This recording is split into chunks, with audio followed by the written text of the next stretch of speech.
ప్రతి ఒక్కరికి కూడా మనస్ఫూర్తిగా ధన్యవాదాలు తెలియజేసుకున్నాను, నా నమస్కారం తెలియజేసుకుంటా ఉన్నాను. ఈ కలియుగంలో అంటే ఈ కాలంలో మనకి ఎవరైనా హెల్ప్ చేయాలనుకున్నా కూడా అంటే భగవంతుడు తప్ప మనకి ఎవరు హెల్ప్ చేయరు. కానీ భగవంతుడు కూడా ఎట్లా వస్తాడంటే మనిషి రూపంలోనే రావాలి. మనిషి రూపంలో వస్తేనే మనకి ఆ న్యాయం జరుగుతుంది.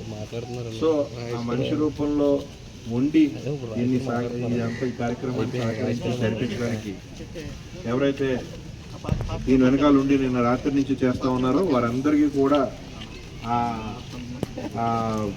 ఆ రూపంలో ఉన్న భగవంతులందరికీ కూడా మనం ఖచ్చితంగా మన ధన్యవాదాలు తెలియజేసుకోవాలి. అలాగే ఇవాళ ఏదైతే గత 4 రోజుల నుంచి 5 రోజుల నుంచి కూడా ఈ వరద ముంపుకి గురవుతున్న మన ప్రాంతాలు ఏవైతే ఉన్నాయో అవన్నీ చూస్తాం. నేను కూడా పర్సనల్గా వెళ్ళి చూస్తాం జరిగింది.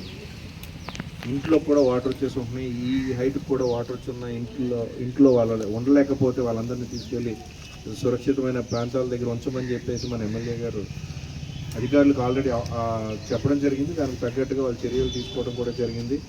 అలాగే ప్రజలు కూడా ఆ ఊరి నాయకులు కూడా అందరూ కలిసి అక్కడున్న వాళ్ళందరికీ కూడా ఈ భోజన ఏర్పాట్లు చేయడం కూడా జరుగుతుంది. నిజంగా భగవంతుడిని మనిషి రూపంలో చూడటం అంటే అదే అని మనం అనుకోవాలని దాన్ని చెప్పాను. మరొకసారి అది మీకు గుర్తు చేస్తూ ఉన్నాను.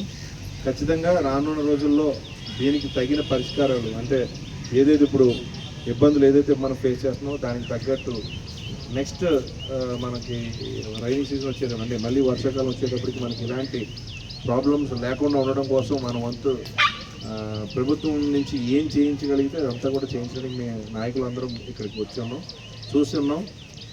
గతంలో ఏం జరిగింది అనే దాన్ని మనం మాట్లాడుకోవడం కంటే ఇప్పుడు మనం ఏం చేద్దాం అనే దాని మీద మాత్రం మేము దృష్టి పెట్టాం. ఖచ్చితంగా చేసి తీరుతామని మాత్రం మేము మీకు మా మాటగా చెప్తా ఉన్నాం. అలాగే ఏదైతే ఇవాళ టైం తక్కువ ఉంది, పైన వర్షం కూడా పడుతుంది కాబట్టి as early as possible complete చేసేద్దాం. ఏదైతే ఇందాక మీకు చెప్పానో మనిషి రూపేణ భగవంతుడు వచ్చి మనకు సాయం చేయాలని ఎవరైతే ఇవాళ దీని వెనుకున్నారో వాళ్ళందరూ కూడా మీ వరకు మా వరకు కూడా భగవంతుడితో సమానం చెప్పేసి వారందరికీ కూడా మనం నమస్కరించుకుని ఇవాళ ఈ కార్యక్రమాన్ని as early as possible complete చేయడం కోసం మేము కూడా రెడీగా ఉన్నాం. అలాగే ఇప్పుడే మా అన్నయ్య గారు గురు శ్రీధర్ గారు కూడా వచ్చారు, ఆయన కూడా మాట్లాడతారు. అవగానే ఇదంతా కూడా కార్యక్రమాన్ని కంప్లీట్ చేసుకుని ఈ అవకాశం కల్పించినందుకు ముందుగా మీ అందరికీ కూడా నా ధన్యవాదాలు తెలియజేసుకుంటూ థ్యాంక్ యూ అండి.